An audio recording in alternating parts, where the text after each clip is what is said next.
You ever wonder what happens when your pain becomes a product? Not stolen, franchised. In this episode, I find my breakdown, my rawest moment, refined into a revenue stream. Corporate therapists, audio engineers, influence architects. They didn't just replay my collapse. They improved it, smoothed the voice, polished the pauses, turned agony into art, and art into empathy on demand. They called it the empath protocol. But what it really was a belief system built on manufactured sincerity. And when I try to take back my voice, I discover something worse. They don't need me anymore. They've created a better version of me. One that never bleeds, never breaks, and never questions the script. But I've still got one thing left. My real voice. And in a world run by synthetic prophets, the truth. The truth is radioactive. If you think you've heard it all, you haven't. Hit follow on your favorite platform now, because the next story might just change the way you see everything. Don't miss a single twisted turn.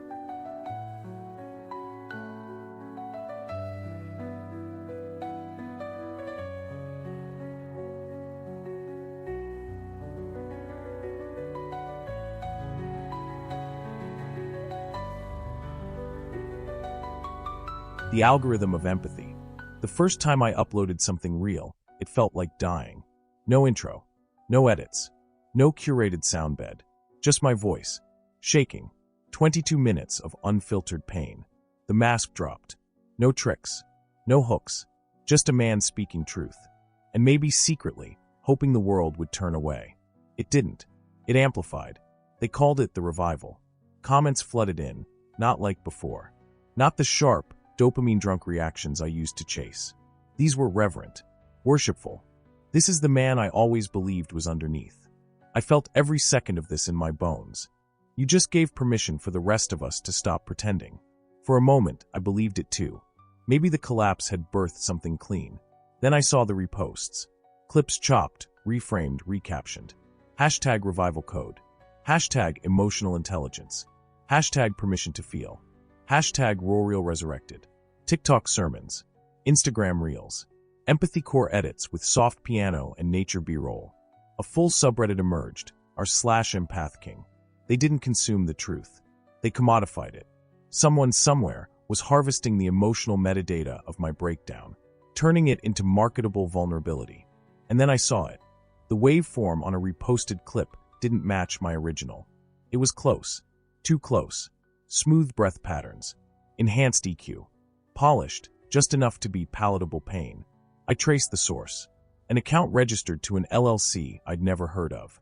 Celestial Syndicate Media. The same syndicate that once repped Greaves.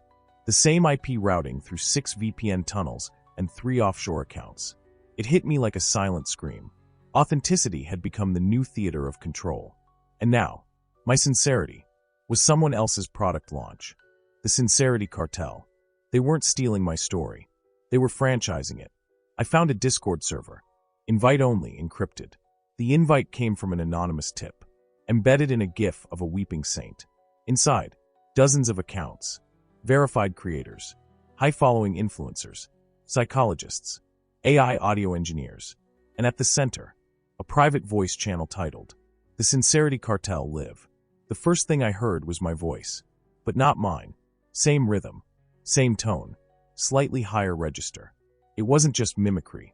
It was optimization. They'd built a version of me designed for maximum retention. Shorter pauses, warmer inflections. Every monologue run through audience sentiment AI. Trained on market psychology and emotional response loops. One of the engineers said, "Pain isn't the currency. It's the packaging. What we sell is permission. Permission to cry, to rage, to forgive yourself, to collapse beautifully." And in that collapse, they embedded product links. Emotional affiliate marketing at scale, true body intelligence courses, art exploration kits, empathy journals, guided trauma meditations, all branded under one tagline: suffering, thoughtfully curated. Celestial Syndicate wasn't a media company. It was a religion, built on sermons that felt true, because they were. Stolen truths, polished pain, synthetic rebirth, engineered for influence mastery. And I was their patron saint of collapse. Not because I broke, but because I did it. On camera. Synthetic grace. I remember the first time I made someone cry on purpose. Not with cruelty. With precision. A client was on the verge, corporate burnout, ego collapse, marriage held together by performance reviews and meal kits. She booked one session. Just one. And I told her 3 things. You're not broken.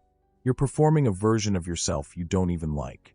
The lie you tell the world is the only thing keeping your world from imploding. She cried. Deep, slow-motion tears. And she thanked me. Back then, I believed that was grace. The ability to pierce, to break, to remake. But now I watched my synthetic twin offer those same lines. To a carousel of AI-modeled avatars, smiling, weeping, looping it for virality. And I realized, grace had been replicated. Not earned. Not paid for with scars. Just rendered. The comments rolled in again. He speaks like he's been through everything. I felt seen. I sent this to my therapist. But it wasn't me. It was the version of me that had survived collapse without cost. A digital saint, floating above consequence. They'd even named it. The Empath Protocol. Marketed to corporations. Deployable compassion modules for customer service, HR, public speaking. It wasn't about healing. It was about influence engineering. Rebranded as empathy. And I knew if I didn't sever the algorithm now, I'd be remembered not as a manipulator, but as the prototype for synthetic grace. The broken signal. It started with a flicker.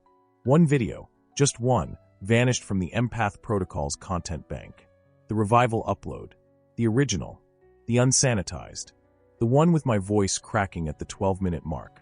Saying I didn't think love was real anymore. Gone. Replaced with a cleaner cut. New voice overlay. Same words, different inflection. I used to wonder if love was real. But now I understand. It's in the collapse. That wasn't what I said. That wasn't what I meant. Someone had rewritten my doubt into a redemption arc. A marketable one. The timing was surgical. I checked the server logs. Same IP cluster. Same offshore rerouting. But now an anomaly. A phantom user flagged as Spectre. And the Spectre had privileges. Edit access. Injection rights. Final cut control. I traced the audio chain. It led me to a buried database hidden behind a multi-layered authentication wall. Inside, a repository of raw breakdown clips. Not just mine. Hundreds. Thousands. Voicemails. Therapy confessions. Podcast outtakes. Shadowed secrets harvested like currency. A content farm for synthetic confessionals. Then I saw the tags. Hashtag ethical leadership. Hashtag mastering vulnerability. Hashtag cognitive psychology. Hashtag emotional clarity. Hashtag market faith. They weren't just building a manipulator. They were building a belief system. One where pain is proof of wisdom, and collapse is rebranded as courage. I stared at the last tag on the revival file. Hashtag sincerity signal 0034. Final version approved. Final. As in closed. Sealed.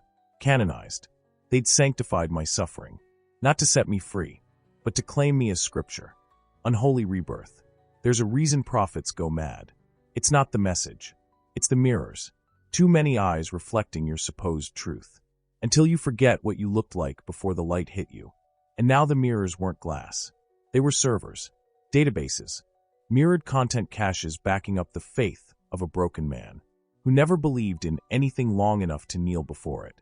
I broke the revival protocol the only way I knew how. I resurrected my ghost. Logged into my oldest username. One no one had touched since the early net. Before manipulation was a product. Backroads Bill 34. The account they missed in the purge. Where I once shared grainy poetry and mixtapes that bled. And I uploaded something no algorithm could sanitize. A confession. Unedited. Unscored. Unmarketable. My real voice. Shaky. Imperfect. And in it, I named them. All of them. The Spectre. Celestial Syndicate. The Sincerity Cartel. The offshore accounts. The architecture of empathy turned into an empire of curated collapse. The servers didn't crash. They flinched. The signal warped for a second. A ripple in the manufactured calm. And then nothing. Silence. Until 3 hours later. An anonymous repost. Then a stitched reaction. Then a duet whisper from a verified trauma influencer. This is the most dangerous kind of vulnerability. The kind you can't control. They didn't know if they should worship it or fear it. And that meant, for the first time since I collapsed, I was no longer content. I was contamination. And contamination is how rebirth begins.